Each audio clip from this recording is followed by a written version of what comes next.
Constitution of the Federal Republic of Nigeria provides for, establishes the armed forces and states in subsection of the sections what are the roles that the armed forces should perform. And one of these is to defend the territorial, to protect the territorial integrity of the country, to defend Nigeria against external aggression, and to oversee its borders.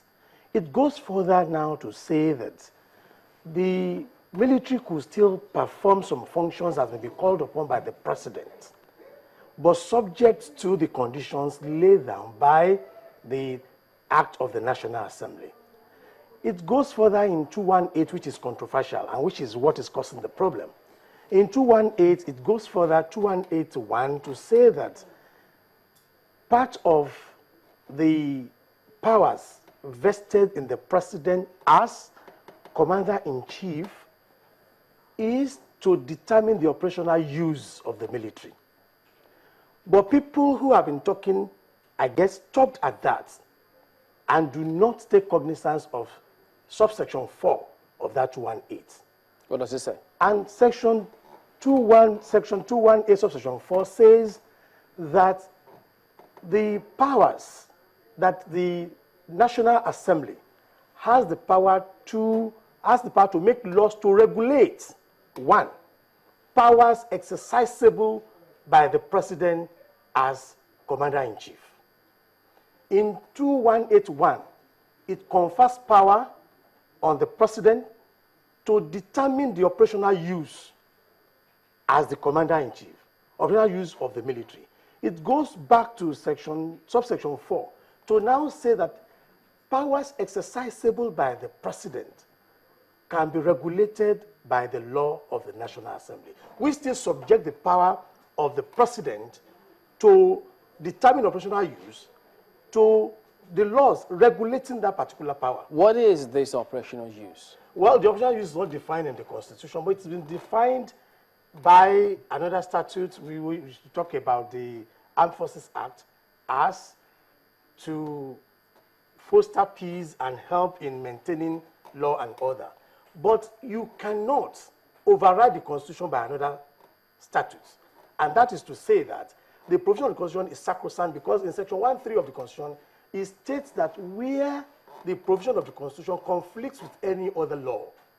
Yeah, but I've heard lawyers who say this does not in any way take away from the constitutional function of the president, as you cited in section 218, and then defining the operational use is just like the interpretation act of it, where it now tells you that in sub 3, that's of the Armed Forces Act, where it says operational use of the armed forces it includes the operational use of the armed forces in Nigeria for the purpose of maintaining and securing public safety and public order. Granted, still that operational use that the president is vested with the power to determine is still subject to the Act of the National Assembly as to determine what are the conditions are. So if you now interpret it to now say the operational use is to do this, therefore they can be used during elections, then you ask for the intendiment of the law.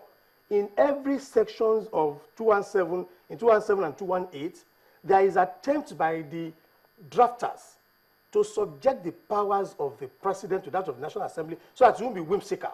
And what is being contended now is the whimsical use deployment of the military where there is no condition attached to it. And that's, I think, the intendiment of the law that the president as an individual person, as the commander-in-chief, may be tempted to draft the armed forces to do some acts, but the legislative arm for checks and balances must be able to set the condition upon which those things will be done. Let me get the reaction of Mr. Kachin Onuju, who joins us from our studios in Abuja. And thank you for staying with us.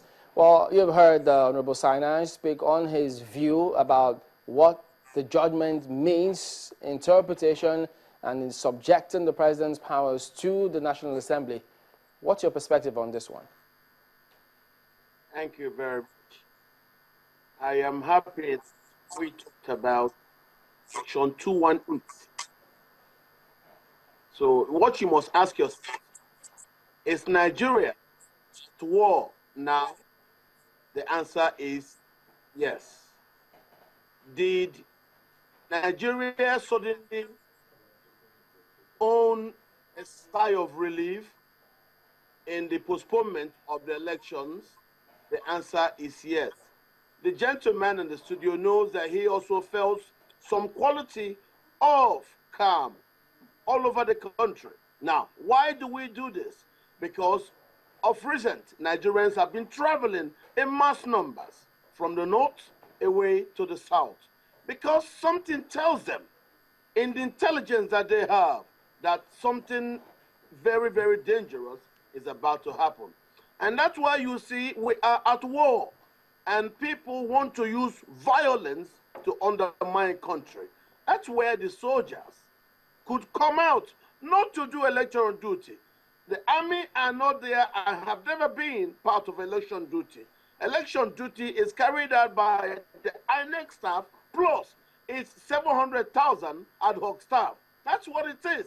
But the soldiers will always be deployed, as has been the story, to maintain public law and peace, public order, to stop all those who might be using the war situation to travel from point A to point B and cause mayhem. Yeah, but so Mr. you will ask yourself, do we have crisis? Yes, we do. Well, is there a need for us to secure the environment? Yes, there is a need.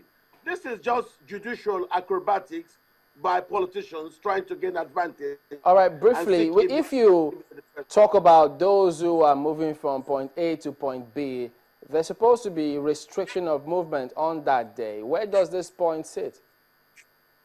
Those people are already moving.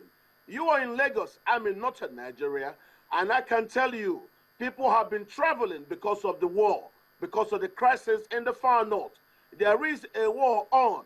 It is true that Lagos might be peaceful, and all of you could be there and engage me in rhetorics.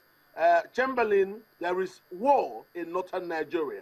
As I speak to you, the president today visited Adamawa, two towns that have just been captured back from those who occupied part of Nigerian territory for a long time.